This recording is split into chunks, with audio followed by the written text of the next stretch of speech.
Hello, this is Commando Yi and welcome to another fully narrated jungle gameplay. In this game we're playing Dr. Mundo in High Platinum and these are the runes, build and masteries for this particular game. We are going to be starting off our jungle clear by going for the red buff, the wolves and the blue buff in that order because it allows us to secure both buffs and retain as much HP as possible. Afterwards we're going to head into the topside river to see what we can do to help our team. The enemy Kled is pushing our Fiora in pretty hard, and being the smart top laner that he is, he's going toward the river because he knows to expect a gank around the 3-minute mark. We're going to kill some time by doing the Rift's Cutler, and we know that we cannot gank the top lane through the river because it is warded. But we can go through the backside of the enemy jungle through the top tri-brush and try a gank through there. And so we path along the outskirts of the enemy topside jungle, heading towards the top lane coming from behind, knowing that Kled does not have vision on the tri-brush yet. We go for the gank on Kled and we're not that successful as we don't even burn a flash and Kled manages to get away. While this particular gank was not that successful, the important thing to keep in mind is the strategy itself of how we went around the backside knowing that the river was warded. The same strategy used on a jungler with better lockdown against a top laner that was less mobile would have resulted in summoners burned or even a kill. Afterwards, we're going to go back to jungling normally, and as we're clearing the raptors, we notice the enemy Maokai passing by a ward in the top lane that Fiora has placed. The first thing that we do is warn Fiora to retreat in case she hadn't noticed the enemy jungler up topside. And now we're going to take a break from our jungle route in the bottom side of our jungle to go visit the enemy jungle for some opportunistic counter jungling. First, I'm going to take the enemy Gromp, and then I'm going to drop a trinket in the enemy jungle so that we can see when the enemy Maokai comes to his bottom side jungle. Afterwards, we take the wolves and make our way out of the enemy jungle as Maokai comes back in. One thing that I forgot to do here is that I should have let my team know where Maokai is on the map. Just because we have it warded does not mean everyone is looking at their minimap. As we're clearing our Krugs, a fight breaks out in the mid lane and Kassadin kills our Orianna, but not before he uses his ultimate several times. An important point here is that I had not noticed this myself. Our Orianna died, but instead of tilting, she let me know that Kassadin had used his ult several times and that he should be an easy kill. An important point here is that Kassadin's ultimate has a long secondary cooldown before the mana cost of the next Rift Walk becomes cheap again. It is because of this that we flash aggressively as we go for a gank in the mid lane, knowing that Kassadin cannot Rift Walk away from us. This kill gets us to level 6, and so when Maokai comes in trying to kill us, we pop our ultimate and kill him as well. Picking up the double kill, we head back into the jungle to clear the wolves and Gromp before recalling to buy more items. We buy Cinderhulk outright as our first purchase, and we're going to go back to jungling as normal. We start off by clearing the red buff once again. I decided that I'm going to do the dragon after the red buff, but in doing so I forgot one important detail. If I've reset my jungle path and I'm at the red buff, that means Maokai has also reset his jungle path and that he was at the blue buff. So while I'm doing the dragon, Maokai goes for a gank in the bottom lane instead. I should have seen this coming. Luckily my team survives the gank and drives back the enemy Xayah at low HP. Now this is where I get greedy. Seeing the enemy Xayah running away at low HP, I decide to come in from behind the enemy turret to pick her off. I had thought this would be an easy 3 vs 3 tower dive, but I made the crucial mistake of not checking the minion wave. We do not have enough minions at the enemy turret, and Varus and Thresh are not going to tank tower shots to come help me. Not only that, the next minion wave is simply too far away. What this means is that we are now stuck 1 vs 3 and help is not coming. All I had to do was walk away here, but the greed was simply too strong. I was so sure that I could get this kill on Xayah, and instead I end up getting killed handing over my shutdown gold. These are the kinds of plays that can help the enemy team get back into the game, so we have to be careful moving forward. When we respawn, we buy a pair of boots and head into our topside jungle. We start off by clearing our blue buff, and as we're doing it, we notice that the enemy Kled is pushing in Fiora pretty hard. And so we head up top for a gank on Kled, hoping for the best. Kled tries to get away with his ultimate, but Fiora makes a smart move, blocking him from escaping. And so we take down Kled with the combination of cleavers and auto attacks. With Kled dead, we're going to shove out the wave with the help of Fiora and take down the top lane turret. Fiora just wanted to take the turret and then recall back to base. Unfortunately, we were feeling overconfident and we asked Fiora to stay instead, hoping that we can kill Kled when he comes back and keep pushing. The key mistake here is that we do not know if this area is warded, and that makes this a high risk, low reward move. Our mid laner even pinged that the enemy Kassadin is missing. This should have been a red flag for us to get the hell out of here. The enemy Kled does a great job of baiting us into sticking around, buying time for the enemy Maokai and Kassadin to come up top.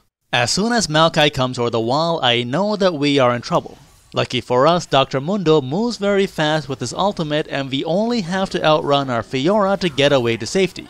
We apologize to Fiora for baiting her into staying and dying, as this was entirely our fault. Afterwards we go back to jungling as normal, clearing the Gromp before heading back into the top lane to clear the incoming minion wave since Fiora has died and will not make it back to the lane on time. A fight breaks out in the bottom side river, so we're going to head over there as fast as we can, but we're too late as we lose 3 of our allies. With nothing else to do, we go back to jungling as normal, clearing the raptors followed by the red buff. As we head towards the bottom side of the map, I see the enemy Xayah pushing and I want to go over there and kill her. But I do not know where the enemy Thresh is, so I have to play it safe for now. Sure enough, Thresh shows up to protect his AD carry, and this means we cannot go all in on Xayah as we run the risk of getting kited, CC'd and killed. Nonetheless, we have to defend this turret, so we come down bottom to clear the minion waves and throw some cleavers at Xayah. At this time, our Varus comes down to the bottom lane to defend his turret, and this presents an opportunity. If the enemy bottom lane sticks around to push against Varus, we can make a play here. Sure enough, they do stick around, so we use our Varus as bait to go for a gank on the enemy Xayah and Thresh. Varus tags Thresh with Chains of Corruption, and seeing him rooted, we go after Thresh first. The enemy Xayah uses this as an opportunity to go after our Varus, and I turn around and kill her instead when she gets too close. Following this, we chase down Thresh with cleavers, killing him as well. With the enemy AD carry and support dead, we're going to go pick up the Cloud Drake with some help from Varus, then head back to base. At this point, we're going to pick up a Warmog's armor, as the passive on Warmog's is essentially a free Mundo ultimate, allowing us to save our ult for when we really need it. As we head towards mid, our Orianna makes a huge pathing mistake heading back towards mid using the shortest path, which takes her by Kassadin's teleport. She gets bursted to low HP, and the enemy carries make a huge mistake diving to kill the O3 Orianna. Orianna gets away safely, and we use this opportunity to kill the enemy Xayah once again. In the meantime, the enemy Maokai is no slouch. He picked up the Rift Herald for his team. We go back to jungling as normal to clear our topside jungle, but we see that the enemy Kled is overextended once again. We come in for a gank, and Varus misses his ultimate. Kled dives back in to fight our Varus, and we manage to take down Kled without losing anyone important. All of this activity draws the enemy Kassadin to the top lane as well, but he comes in too late. Kassadin tries to run away, but we body block the lantern successfully and we take him down as well. At this time, we notice the enemy Maokai has released a Rift Herald down the mid lane. A Rift Herald left unchecked will destroy a lot of turrets, so we're going to head over to the mid lane and take her down immediately. We're going to head back to base to pick up a Ninja Tabby and Spectre's Cowl before heading back onto the Rift. We head over into our topside jungle, and seeing Kled overextended, we're going to go for another gank. However, Kled does have the river warded, so he sees us coming, and he ults early to make sure that he gets out of there safely. We were not able to get Kled this time, but with his ultimate down, the enemy team will not be able to engage that easily on our team. And so with nothing to do, we go back to jungling as usual, taking the blue buff. At this moment, a fight breaks out in the bottom lane with the enemy Kassadin trying to assassinate our Varus. Luckily, Kassadin missed some of his abilities, and this allows Varus to turn the tables, taking down Kassadin instead. The enemy Xayah and Thresh make their move trying to take down our Rakan and Varus when Orianna comes in and takes down Xayah. We've been heading towards this fight as soon as it had started, and by the time we get there, Thresh is making his escape, so we head up through the bottom side enemy jungle to catch Thresh with the cleaver and take him down. We've taken down 3 members of the enemy team, and we have a minion wave to work with. We're going to push it into the enemy base to go after their base turrets and inhibitors. As we head into the enemy base, I'm going to walk out ahead to zone the enemy Kled and Maokai off my team, allowing them to take down the turret.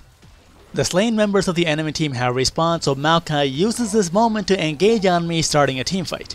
As a frontline tank, it's my job to soak up as much damage as possible, so I'm going to keep myself between my team and the enemy Kassadin, Kled, and Xayah. This buys my team the time that they need to take down Maokai, and I get out of there just barely with my life. Fiora dives in and gets herself killed, but overall this teamfight goes in our favor. We manage to drive back the enemy team and take down their inhibitor before heading back to base. While most members of my team need to recall to recover their HP and mana, the Warmog's armor is going to kick in for us, and Dr. Mundo is back to full HP and ready to roll once again. We hand off the red buff, clear the raptors, and then head up to clear the mid lane. As we head up mid, we notice the enemy Thresh in the river by the Baron pit trying to clear a ward. We head over there to catch him out, throwing cleavers to funnel him back towards Fiora. At this point, Thresh knows that he's screwed. He tries to escape, heading into our jungle, intent on using the blast cone to juke back over the wall. Our Fiora dashes over the wall, cutting off any possibility of escape, and we take down the enemy Thresh.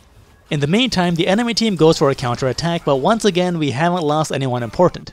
We have the advantage now, so we make our move. Rakan goes in for a hard engage on the enemy Kassadin. Fiora follows up on this engage to chase down Kassadin while we turn our sights onto the enemy Xayah.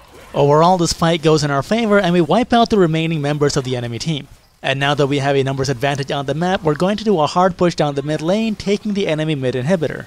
The enemy team is respawning, so we're going to retreat from our push and head back to the Baron. With super minions flooding into the enemy base, we decide to start the Baron, baiting the enemy team into making a rash move. Sure enough, Kled activates his ultimate and his entire team comes charging in, and we turn around to fight. As the enemy Kled dives onto our backline, we're going to pop our ultimate and Burning Agony and hold back the remaining members of the enemy team. Orianna uses this opportunity to hit a 4-man ultimate, and that wins the team fight. With 4 members of the enemy team dead and super minions flowing into the enemy base, the game is pretty much over at this point. Nonetheless, to speed things up, Fiora is going to teleport into the enemy base to finish off the Nexus. We've gone over quite a few of the errors committed by both teams, but the real question is, what could the enemy team have done differently to turn this game around? The weak spot on our team during the early game was our mid lane Orianna. Kassadin killed her over and over in the mid lane, but did not do much with that lead. He got so carried away with killing Orianna in the mid lane that he forgot that he's supposed to be roaming with his lead to help the rest of his team. But it's not entirely Kassadin's responsibility to carry his team. The enemy Kled and Maokai had a great opportunity to drive our Orianna out of the game. All it would have taken was 2 Maokai tower dives powered by Kled ultimates to drive Orianna so far behind that she could not hope to recover.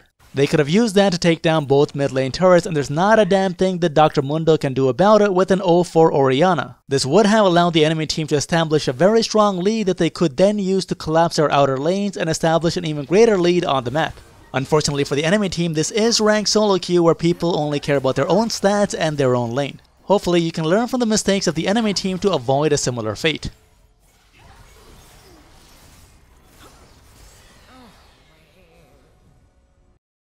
If you enjoyed this video, do subscribe to the channel, follow on Twitter, and check out the video links on either side. Leave a comment about the kind of content you'd like to see in future videos, and check out the Patreon link if you'd like to support this channel directly.